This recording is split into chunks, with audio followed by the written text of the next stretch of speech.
আসসালামু আলাইকুম ওয়া রাহমাতুল্লাহি ওয়া বারাকাতুহু। লাকাল হামদু ইয়া আল্লাহ ওয়া সালাতু ওয়া সালামু আলা রাসূলিল কারীম ওয়া আলা আলিহি ওয়া সাহবিহি আজমাইন সাল্লাল্লাহু তাআলা আলাইহি ওয়া সাল্লাম।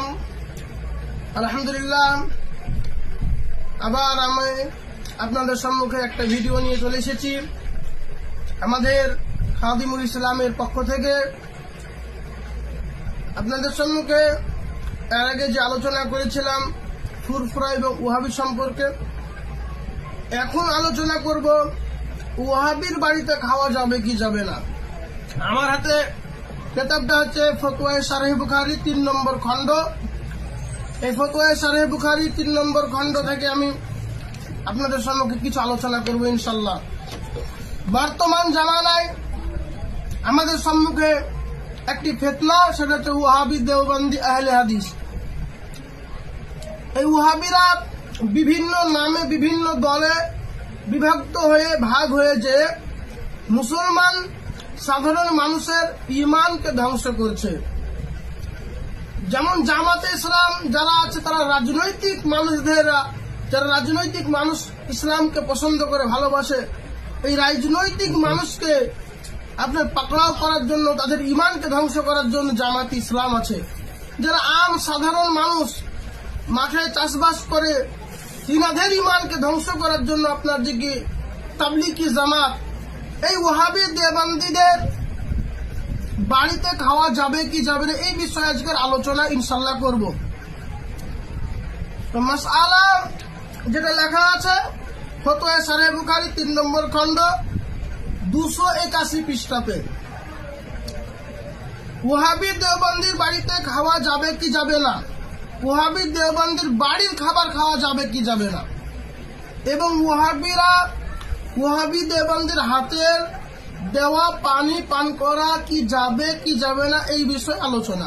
জবাব, উত্তর: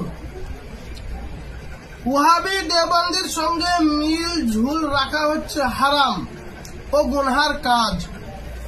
কোন ব্যক্তি যদি মিল ঝুল রাখে, তাকে তওবা করতে হবে গুনহার কারণে।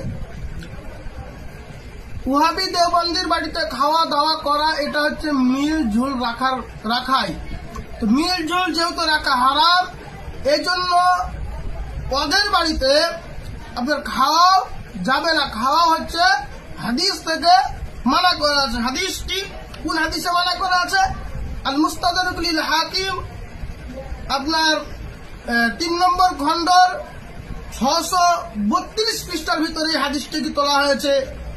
হাদিসটিতে বলা হয়েছে যে ওদের সঙ্গে বসিও না, ওদের সঙ্গে খাইও না, ওদের সঙ্গে পানি পান করিও না, ওদের সঙ্গে বিবাহ করিও না, বিবাহ দিও না, ওদের নামাজে জানাজাও পড়িও না, ওদের পেছনে নামাজও পড়িও না।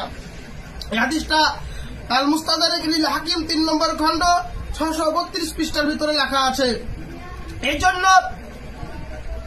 আমাদের আহলে সুন্নাত ওয়াল জামাতের আকীদা হচ্ছে, ওয়াহাবি দেওবন্দীরা যেরকম রাসূল সাল্লাল্লাহু তাআলা আলাইহি ওয়াসাল্লামের শানে গুস্তাখি করে, আল্লাহর শানে গুস্তাখি করে, এই গুস্তাখি করার কারণে বিভিন্ন দিক থেকে তাদেরকে আমরা আহলে সুন্নাত ওয়াল জামাতের ফতোয়া অনুযায়ী, এবং আমার কাছে আরেকটি কিতাব আছে, এই যে হুসমুল হারামাইন, এই কিতাবের ফতোয়া অনুযায়ী, যেটা সৌদি আরবের প্রায় ৩৩ জন মুফতি কেরাম ওয়াহাবিদের দেওবন্দীকে কাফেরের ফতোয়া দিয়েছে।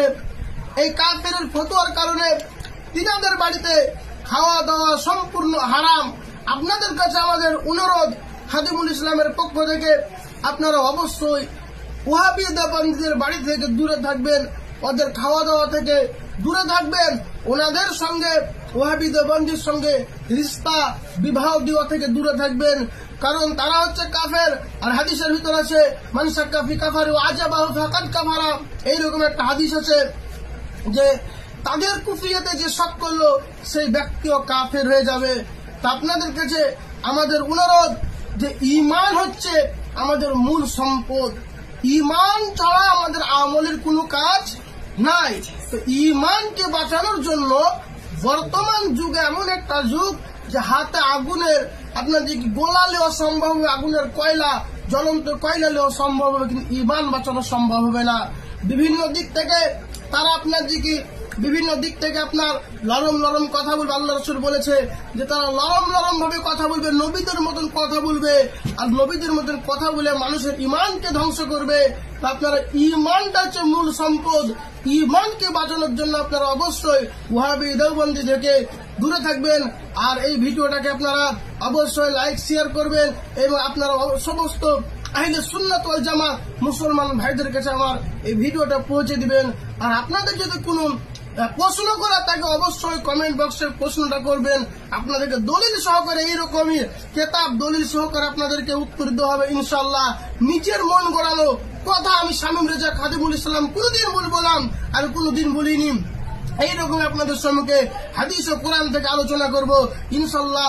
আল্লাহ আপনাদেরকে ভালো রাখুক, আমার জন্য দোয়া করবেন। ওয়া মা আলাইনা ইল্লাল বালাগ। আসসালামু আলাইকুম ওয়া রাহমাতুল্লাহ।